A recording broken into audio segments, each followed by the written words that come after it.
아멘. 오늘은 고난주간 특별 새벽기도회 셋째 날, 종이 되어 섬기심으로 주가 되신 역설, 이런 주제로 말씀을 나누겠습니다. 한번 따라하겠습니다. 종이 되어 섬기심으로 주가 되신 예수님. 종이 되어 섬기심으로 주가 되신 역설에 대하여 말씀을 나누겠습니다. 오늘 제목은 7절 말씀에서 따왔습니다. 7절에 보면 오히려 자기를 비워 종의 형체를 가지사, 종의 형체를 가지사. 여러분, 이게 무슨 말일까요? 종의 형체를 예수님이 가지셨다. 종이 뭐 하는 사람이지요? 주인 섬기는 사람이잖아요. 그러면 예수님이 종이시라면 누가 주인이신가요? 하나님 아버지가 주인이시겠죠. 그러므로 종으로서 누군가를 섬기셨다는 이 말씀은 예수님이 하나님의 아들이시긴 하지만 종으로서 그 하나님 아버지를 섬기셨다, 이런 말씀이라고 일단은 해석이 돼요. 하지만 놀라운 것은 예수님이 종으로 섬기신 대상이 하나님 아버지만이 아니라는 사실이 우리에게 충격을 줘요. 그것은 마가복음 10장 44절 45절 말씀에 나와 있듯이 너희 중에 으뜸이 되고자 하는 자는 모든 사람의 종이 되어야 하리라. 너희 중에 으뜸이 되고자 하는 자는 모든 사람의 종이 되어야 하리라. 이렇게 말씀하시면서 45절 끝에 결론을 내리시기를 인자가 온 것은 섬김을 받으려 함이 아니라 도리어 섬기려 하고 자기 목숨을 많은 사람의 대속물로 주려 함이니라. 자기 목숨을 많은 사람의 대속물로 주려 함이니라. 자, 우리가 100번 양보해서 예수님이 하나님의 아들이시면서도 하나님의 종처럼 하나님 아버지를 섬기셨다는 것은 그냥 이해가 된다고 칩시다. 그런데 예수님이 종으로 섬기신 대상이 하나님 아버지뿐만 아니라 사람이었다. 모든 사람의 종이 되어야 하리라. 모든 많은 사람의 대속물로 주려 함이니라. 나는 이 땅에 섬김받으러 온 것이 아니라 섬기려 왔다 하시면서 그 섬김의 객체가, 대상이 하나님 아버지일 뿐만 아니라 사람이라는 것을 분명히 말씀하셨습니다. 그러므로 이것은 예수님이 종의 모습으로 이 땅에 오셔서 하나님 아버지만 섬기신 종으로 사신 것이 아니라 죄인된 인간, 저와 여러분도 섬기는 사람의 종으로 오셨다는 뜻이 됩니다. 여러분, 놀랍지 않으세요? 아무리 그래도 그렇지 어떻게 우리가 예수님의 주인이 되나요? 어떻게 예수님이 우리의 종이 되나요? 우리가 주님의 종이고 예수님이 우리의 주인이신데 어떻게 그분이 우리를 섬기시나요? 우리가 그분을 섬겨야 되는데 어떻게 그분이 우리를 섬기시나요? 그럼에도 예수님은 그렇게 실제로 하셨음이 놀라워요. 나는 섬김을 받으러 온 것이 아니다 말씀만 하지 않으시고 실제로 섬기셨어요. 30년 동안 육신의 부모님을 섬기셨어요. 3년 동안 공생애로 섬기셨어요. 예수님은 많은 무리들을 말씀으로 섬기셨어요.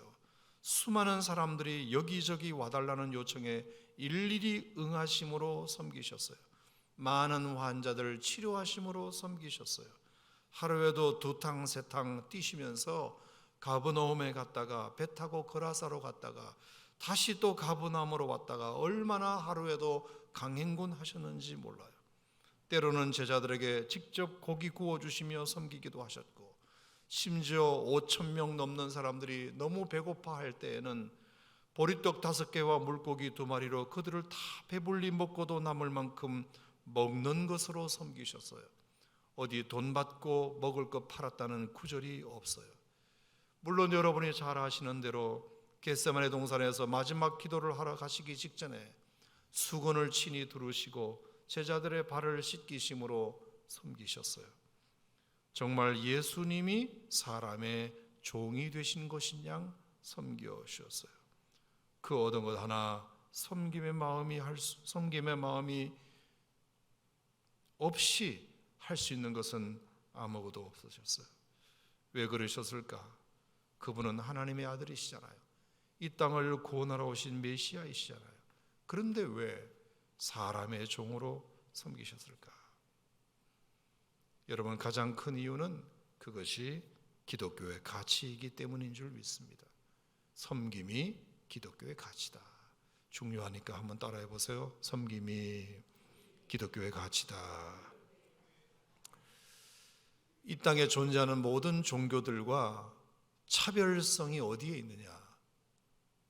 유일무이한 유일신 하나님을 섬긴다는 건 당연한 것이지만 우리의 믿음의 모습에서 차별성이 있다면 뭔가?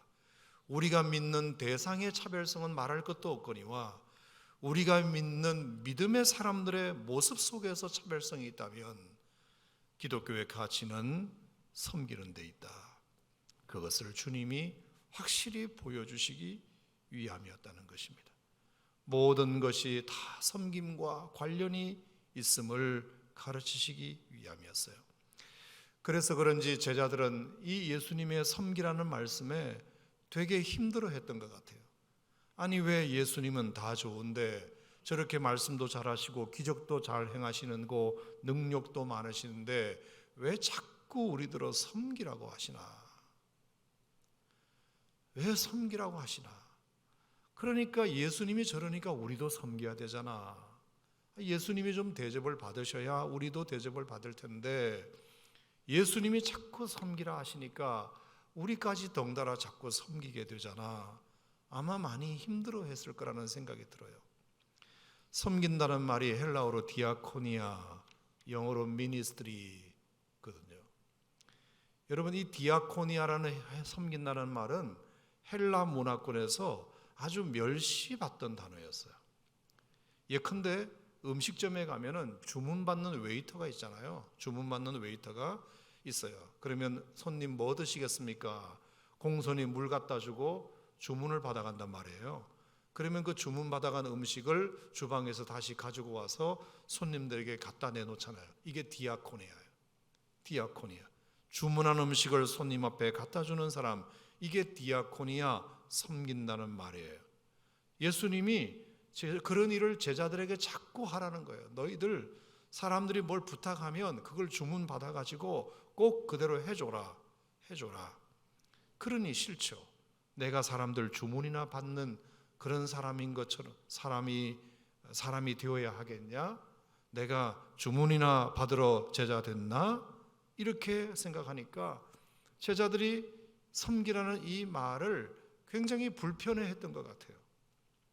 또 디아코니아는 아픈 환자들을 24시간 옆에서 간호하는 간병인과 같은 뜻이에요. 그러니까 싫죠. 아니, 건강한 내가 가족도 아닌 저 사람을 24시간 잠도 못 자고 저 사람 옆에 붙어가지고 수종을 들고 시중을 들어야 되고 소변 보고 대변 봐야 되면 이렇게 세워야 되고 밑 닦아줘야 되고 나는 그러면 언제 잠을 자? 이런 생각 때문에 섬겨라는 그 예수님의 말을 제자들은 아주 불편해했어요. 예수님이 자꾸 저러시니까 우리도 덩달아 자꾸 불편해지잖아. 또 세 번째 디아코니아는 마당 쓰는 사람이라는 뜻이에요. 마당 쓰는 사람.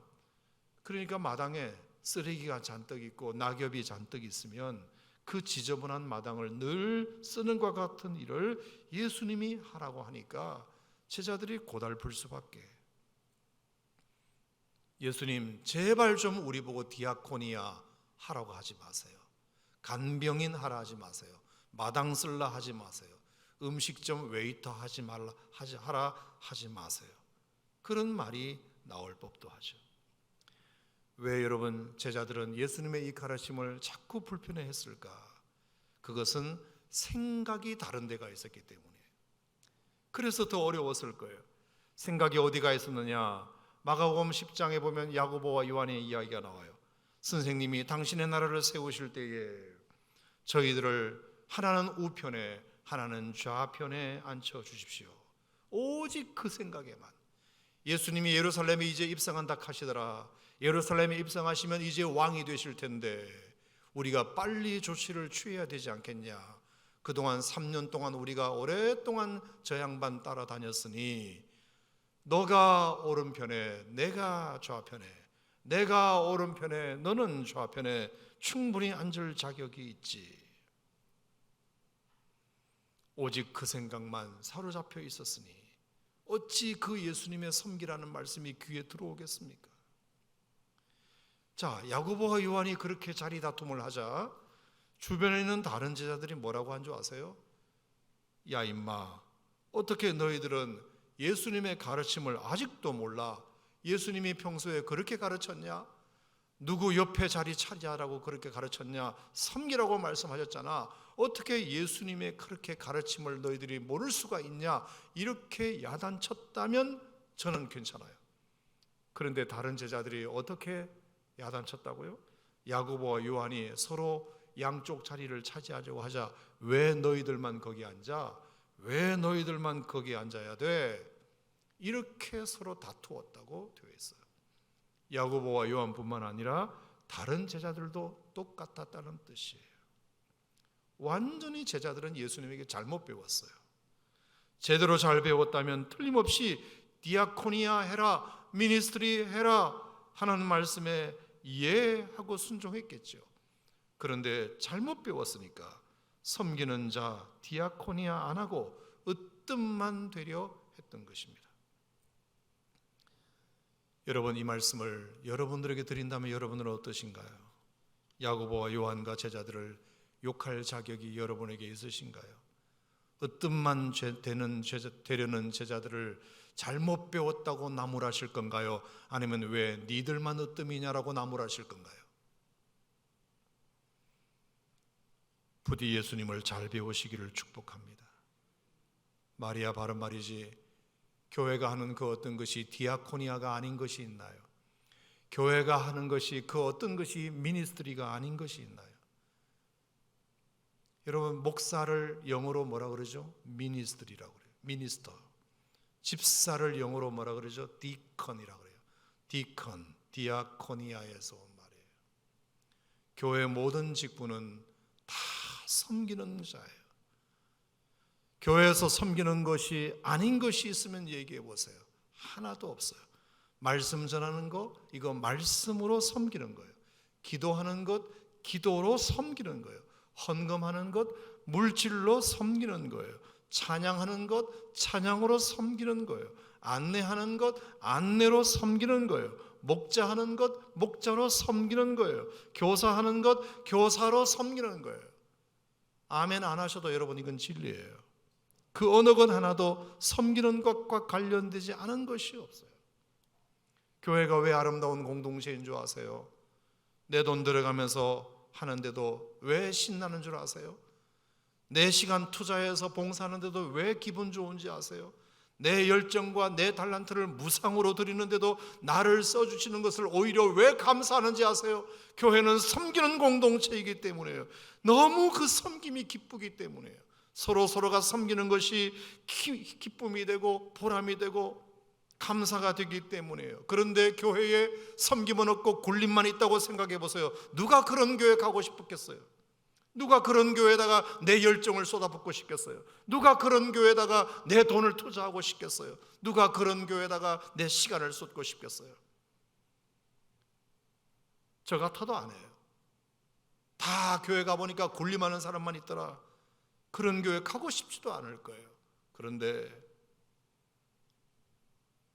교회 가면 다 섬기는 사람만 있으니까, 이건 세상 어디에서도 볼 수 없는 장면이니까 어쩌면 저렇게 자기 시간 투자해서, 어쩌면 저렇게 자기 물질 투자해서, 어쩌면 저렇게 자기 달란트와 은사를 투자해서 저렇게 섬기는데도 저렇게 기뻐할 수 있을까? 그것이 너무 아름답고 감격스러우니까 그 아름다운 곳에 교회의 성도들이 모이는 줄 믿습니다. 교회가 언제부터 시끄럽게 되느냐? 섬기는 자가 적어질 때, 굴림하는 자, 대접받는 자가 자꾸 많아지려고 할 때 교회는 반드시 시끄러워지게 되어 있습니다. 여러분과 제가 섬기는 오산 침례교회 그렇게 되지 않기를 바라고 디아코니아, 미니스트리 하는 사람이 많아지기를 축복합니다. 그럴 때 여러분도 좋고 우리 모두도 다 좋게 되리라 생각합니다. 그래서 예수님이 섬김으로 본을 보이신 거예요. 자, 예수님은 어떻게 섬기셨느냐? 첫 번째, 기도로 섬기셨다. 따라합시다. 기도로 섬기셨다. 예수님은 기도로 사람들을 섬기셨어요. 공생의 사역 초기부터 40일 동안 기도로 금식하시면서 섬기기를 시작하셨어요. 제일 먼저 공생애를 마칠 때에도 요한복음 17장에 보면 전장을 할애하여 제자들과 성도들과 인류를 위하여 기도로 섬기셨어요. 기도도 섬깁니다. 누군가를 위해서 기도하는 것도 이게 참 좋은 섬김이구나. 여러분, 왜 기도에 섬김이 필요할까요? 첫 번째는 기도하면 내가 누군가를 섬길 수 있는 힘을 지속적으로 제공받기 때문이에요. 기도하지 않고 섬기면 반드시 지쳐요. 기도하지 않고 섬기면 딴 생각이 나요. 기도하지 않고 섬기면 시험 들어요. 기도하지 않고 섬기면 힘을 잃어요. 기도로 섬김 힘을 제공받으시기를 축복합니다. 두 번째, 왜 기도가 섬기는 거냐? 기도하는 그 형제의 영적 싸움을 기도로 돕는 일이기 때문에 섬기는 거예요. 예수님께서 겟세마네 동산에 기도하러 제자들을 데리고 올라가셨잖아요.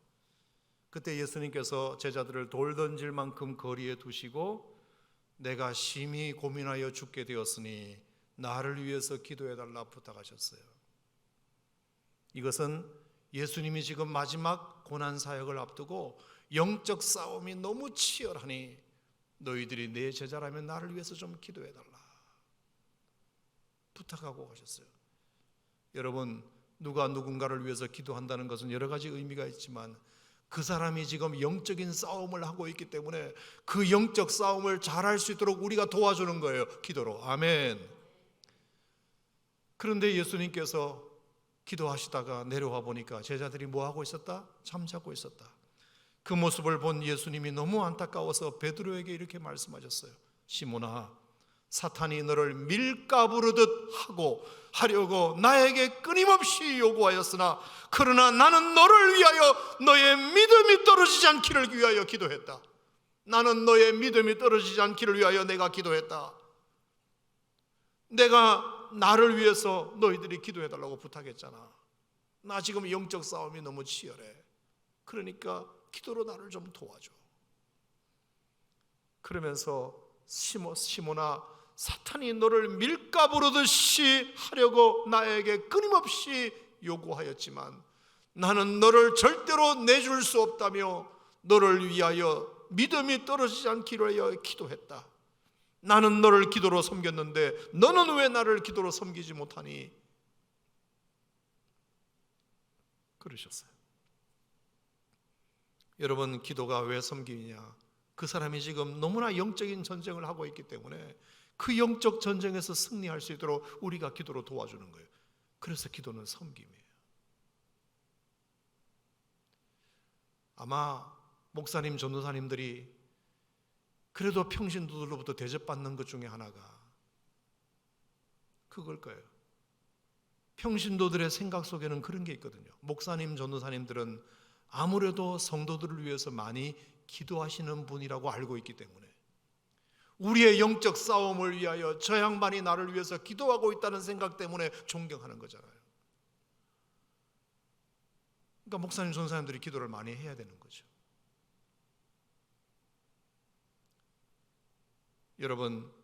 여러분들은 기도로 섬기는 사람들이 몇 명이 있나요? 예수님은 종으로서 기도로 우리를 지금도 섬기고 계시다고 믿습니다. 말할 수 없는 탄식으로 성령이 우리를 위하여 대신 기도하고 계세요. 오늘도 영적 싸움에서 김 집사가, 박 집사가, 이 집사가 이길 수 있도록 성령님이 우리를 위해서 기도로 섬기고 계세요. 아멘입니까, 여러분? 우리도 누군가를 위해서 기도해야 돼요. 왜? 기도는 섬기는 것이거든. 그 사람을 섬기는 것이에요. 예수님은 말씀으로 섬기셨어요. 밤이고 낮이고 전도하시고 회당이든 산이든 들이든 바다든 강바든 강이든 들판이든 말씀으로 섬기셨어요. 어떤 학자가 예수님의 공생애 3년 동안 다닌 거리를 총 킬로미터를 계산해 봤다네. 참 대단한 분이에요. 그랬더니 그걸 3년으로 나눠 보니까 예수님이 3년 동안 걸으신 거리가 6,600보래요. 6,600보. 그러니까 여러분들, 그래서 한때는 제가 그래도 10,000보는 못 걸어도 6,600보는 걸어봐야지, 뭐 그런 생각을 했던 적도 있는데, 예수님께서 말씀으로 가는 곳곳마다 섬기셨어요. 어떤 사람에게는 그것이 걸림이 되어 어려움도 당하셨지만 그러거나 말거나 전하셨어요. 우리도 전도해야 돼요. 말씀으로 섬긴다는 것은 그 사람을 섬기는 거예요. 그 사람에게 말씀을 전한다는 것, 예수님을 소개한다는 것은 그 사람을 가장 귀하게 섬기는 거예요. 전도하는 것이 그 사람을 가장 귀하게 섬기는 거예요. 반드시 열매가 있을 줄 믿습니다. 1866년 8월 27일 날 대동강 평양의 한 포구에 배 한 척이 정박했어요. 제너럴 셔먼 호였어요. 조선의 개항과 통상을 요구하기 위하여 온 배였어요. 물론 거기에는 조선의 복음을 전하고자 토마스 선교사도 타고 있었어요. 하지만 이 배가 9월 2일 날 양각도의 모래톱에 자초되자 조선의 군졸들이 달려들기 시작했고 그 배에서 탈출을 시도하던 모든 사람들을 다 죽여버렸어요. 그때 토마스 선교사도 27살의 꽃다운 나이에 제대로 복음을 전해보지도 못하고 안타까운 순교를 당하고 말았어요. 완전히 실패로 돌아가는 줄 알았어요. 근데 그때 그 토마스 선교사를 죽인 병사 박춘권에게 하나님이 그날 밤 찾아가세요. 잠자려고 누웠는데 내가 오늘 서양 사람 한 사람을 죽였는데 아무리 생각해도 이상하다. 내가 그를 찌르려고 하는데도 그는 두 손을 마주 잡고 뭔가 무릎을 꿇고 기도를 하더라. 그러면서 제발 이 책 한 권만 받아달라고 웃으면서 죽어가던데 도대체 그 사람은 뭐지? 도대체 그 사람이 전하려고 했던 책이 뭐길래 그랬을까? 그래서 다시 주워서 읽었더니 거기에 예수가 소개되어 있더라.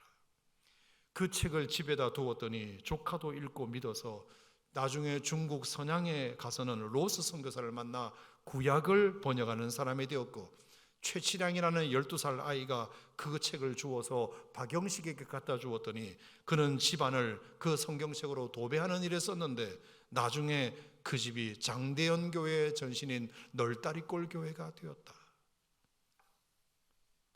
말씀으로 섬기는 자에게 지금은 부딪힘이 있지만 언젠가는 열매로 돌아오리라 믿습니다. 마지막으로 세 번째, 예수님은 어떻게 섬기셨느냐? 고통에 동참함으로 섬기셨어요. 그래서 늘 예수님은 죄인과 세리의 친구가 되기를 즐거워하셨어요. 연약한 자를 피하지 않으셨고 죄인을 피하지 않으셨고 환자들을 피하지 않으셨어요. 약한 자들을 피하지 않으셨다는 말씀이죠. 우리도 그래야 합니다. 성도가 성도다워지려면, 교회가 교회다워지려면 이웃의 슬픔에 동참하고 이웃의 고통을 함께 지는 것이 필요합니다. 교회는 섬기는 자가 높아져야 되고 그래야 더 많은 사람들을 섬길 수 있어요. 군림하는 사람들을 교회에서 자꾸 세워주면 절대로 안 돼요. 왜? 더 군림하려고 할 테니까. 섬기는 사람을 교회에서 높여줘야 돼요. 왜? 그래야 더 많은 사람들을 섬길 테니까. 여러분, 복음이라고 하는 것은 뭐죠? 하나님이 이 낮은 땅에 사람으로 오셔서 평생 죄인을 섬기다가 그 죄인을 위하여 십자가에 죽으셨다는 것이 복음이잖아요. 이 낮은 땅에 사람으로 오셔서 평생 죄인을 섬기다가 그 죄인을 위해서 십자가에 죽으셨다는 것이 복음이잖아요. 그 복음을 우리가 믿는 거잖아요. 그러면 그럼에도 불구하고 우리가 섬기지 않는다면 우리가 믿는 것과 우리가 사는 것에 불일치, 우리가 믿는 것과 우리가 사는 것의 모순, 이 모순으로 인하여 어디 가도 예수 믿는다고 말하면 사람들이 믿어주질 않아요. 너희들이 믿는 복음은 하나님이 사람이 되셨다는 것을 믿는 거잖아.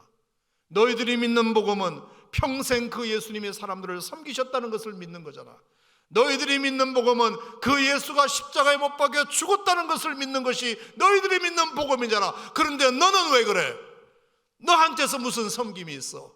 이렇게 사람들이 말해버린다면 우리가 믿는 것과 우리의 믿는 모습의 모순 때문에 어디 가도 전도가 안 돼요.